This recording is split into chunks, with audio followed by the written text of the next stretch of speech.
পারি নে। ষষ্ঠী পুজো তো শেষ হলো, না এবার ধরো ধরো তোমার খোকাকে। ওহো, শুইয়ে দাও খোকাকে।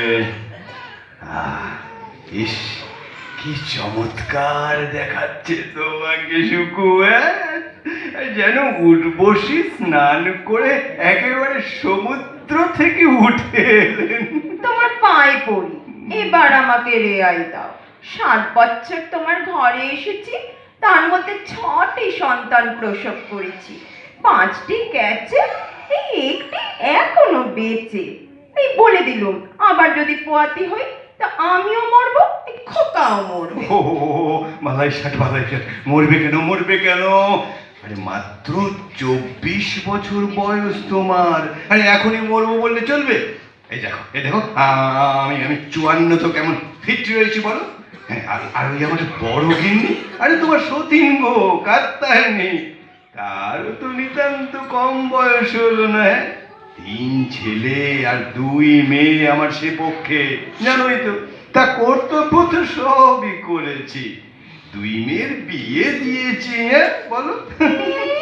তো তাকে নিয়ে ঘর করলে তো পারতে, আমাকে। আহা, আরে হিমালয়ে ভ্রমণ করে এসে 7 বছর আগে তোমায় যখন বিয়ে করলাম, তার আগেই তো বড় গিন্নিকে ওই ওই ভাইয়ের বাড়ি পাঠিয়ে দিয়েছিলাম।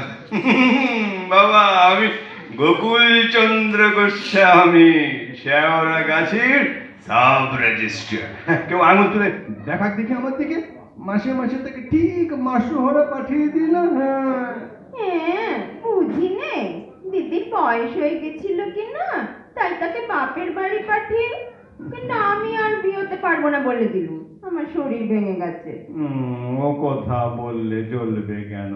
শোনো শোনো, সন্তান জন্মায়, মরে, বাঁচে, আরে সবই ভগবানের ইচ্ছে, অর্থাৎ পূর্ব জন্মের কর্মফল। আমি স্পষ্ট দেখতে পাচ্ছি তোমার ফলভোগ শেষ হয়েছে, আরে ফাঁড়া কেটে গেছে, আর ভয় নেই কোনো। কেমন? মিথ্যে আশ্বাস দিয়ে বলিও না তো। হ্যাঁ গো, কাগজে যে পড়েছি কি সব জন্ম নিয়ন্ত্রণের উপায় বেরিয়েছে, দিল্লির মন্ত্রীরাও তো তা ভালো মনে করেন। আচ্ছা, তুমি এত খবর রাখো আর এটা জানো নে? যাও কলকাতায় গিয়ে মন্ত্রীদের কাছে শিখে এসো গে। তারা ছাই জানে। তবে বড় মন্ত্রীকে জিজ্ঞেস করো, তিনি তো শুনেছি ডাক্তার। ও পাগল হয়েছো নাকি শুকু? নিষ্ঠাবান ব্রাহ্মণ বংশের কুলবধূর মুখে এই কথা? অল্প বিদ্যা ভয়ঙ্করী, বুঝেছো? এসব হচ্ছে অল্প বিদ্যা ভয়ঙ্করী। একটুখানি লেখাপড়া শিখে খবরের কাগজ পড়ে এসব পাপ চিন্তা তোমার মাথায় ঢুকেছে। হ্যাঁ, সে কি পাপ হবে কেন? পাপ নয়, কৃত্রিম উপায়ে জন্ম নিরোধ করা একটি মহাপাপ, তা জানো? গর্ভধারণ হচ্ছে স্ত্রী জাতির বিধি নির্দিষ্ট কর্তব্য। হ্যাঁ, আমি ভগবানের এই বিধানের উপর হাত চালাতে চাও? হ্যাঁ, শুনেছি আজকাল ঘরে ঘরে চলছে, তাই প্রাণের দায় বলছিলুম। আমি মুখ্য সূক্ষ্ম মানুষ, অত ন্যায় অন্যায় বুঝি নে, কিন্তু ভগবানের উপর কে না হাত চাললে শুনি? ভগবান তো ল্যাংটা করে পাঠিয়েছিলেন, তা কাপড় পরছো কেন? দাড়ি কামাও কেন?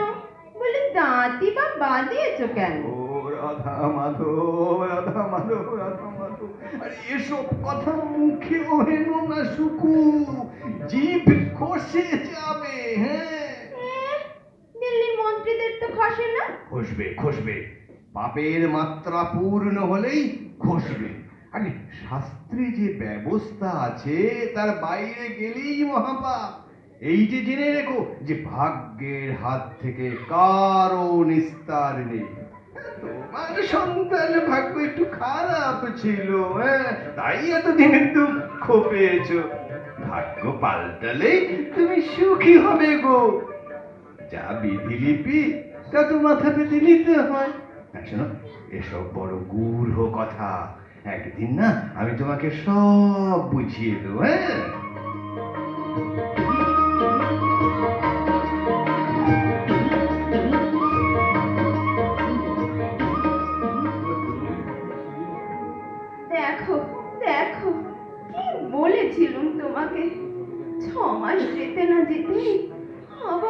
হাঁপাতে হলো।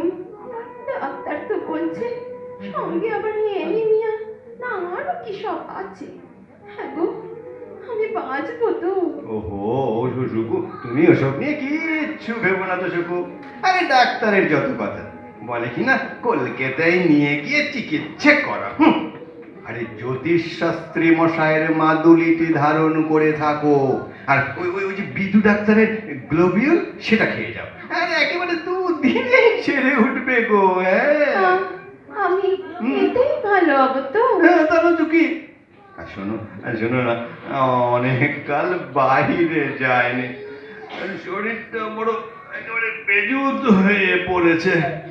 ওহ, এই পুজোর বন্ধের সঙ্গে আরো 7 দিন ছুটি নিয়েছি।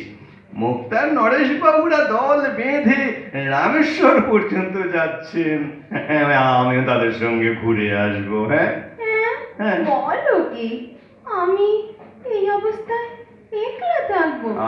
আরে আরে কিচ্ছু ভেবো না শুকু, আরে ঠিকই রইলো, ছোড়া চাকর গুপে রইলো, কয়লা বউ রোজ দুবেলা তোমাকে দেখে যাবে। আমি